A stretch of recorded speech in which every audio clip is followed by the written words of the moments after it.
In November 2022, 1 million people woke up and discovered their money was gone. Not stolen by hackers, not lost in a crash, gone, because the man they trusted with it had been secretly spending it for years. His name was Sam Bankman-Fried, everyone called him SBF.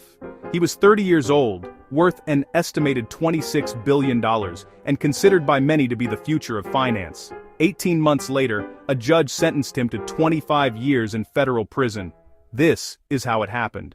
Welcome to the Compliance Ed, where we break down the biggest fraud cases, corporate failures, and regulatory stories that affect all of us. I'm glad you're here.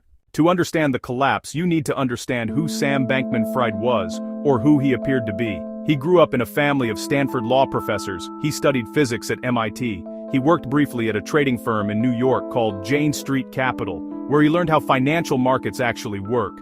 In 2017, he founded a trading firm called Alameda Research. Then in 2019, he launched FTX, a cryptocurrency exchange. The pitch was simple. FTX was a safe, regulated, professional platform where people could buy and sell crypto. Unlike some of the shady exchanges that had come before it, FTX presented itself as the responsible one. And SBF played the part perfectly. He wore rumpled shorts and a t-shirt to meetings with senators. He talked constantly about effective altruism, the idea that the point of making money was to give it all away to charity. He donated tens of millions to political campaigns. He bought naming rights to the Miami Heat basketball arena. He was on the cover of magazines. He was called the next Warren Buffett.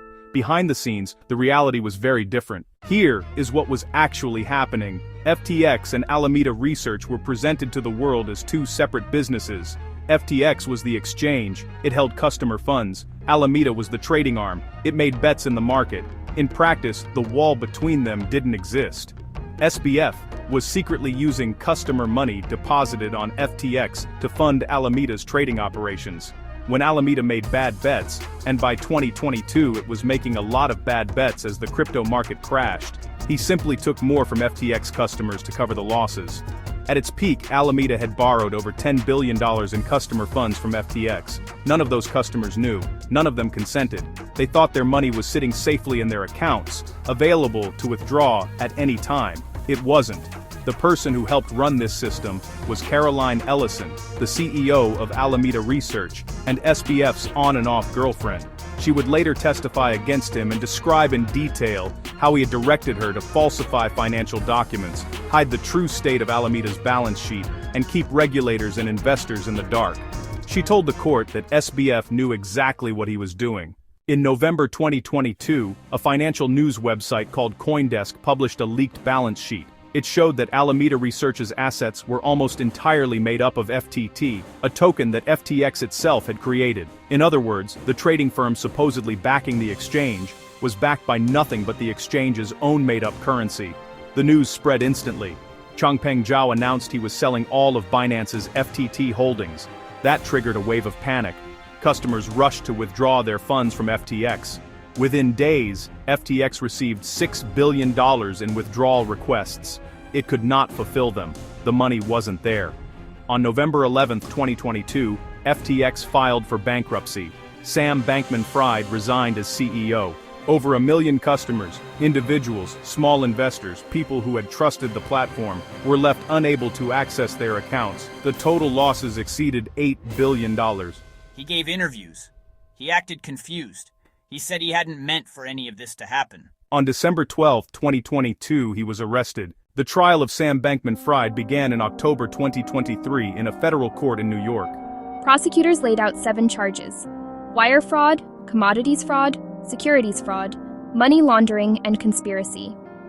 The key witnesses were people who had been closest to him, including Caroline Ellison and 2 other FTX co-founders who had already pleaded guilty and agreed to cooperate with the government. Their testimony was damaging. They described a culture of deliberate deception. Fake balance sheets prepared specifically to mislead lenders, internal documents that showed the real exposure was hidden, and a CEO who had driven the entire scheme. SBF took the stand in his own defense. He claimed he had made mistakes, but insisted there was no criminal intent. He said he hadn't known the full extent of what was happening. The jury didn't believe him. On November 2nd, 2023, exactly 1 year after the collapse began, the jury found Sam Bankman-Fried guilty on all 7 counts.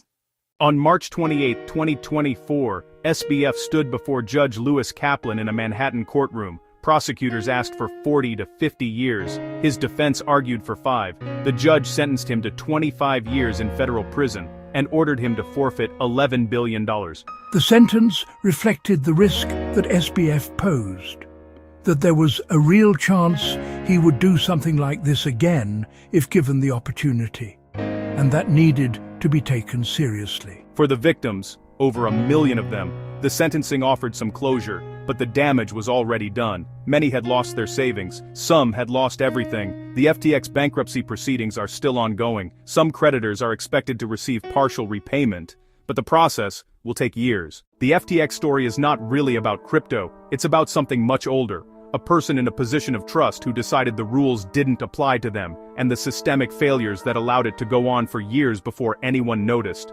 Compliance systems, the internal controls, the audits, the checks and balances that companies are supposed to maintain, exist precisely to prevent this. FTX had none that functioned, and when those systems don't exist, the people who suffer are the ones who trusted the institution.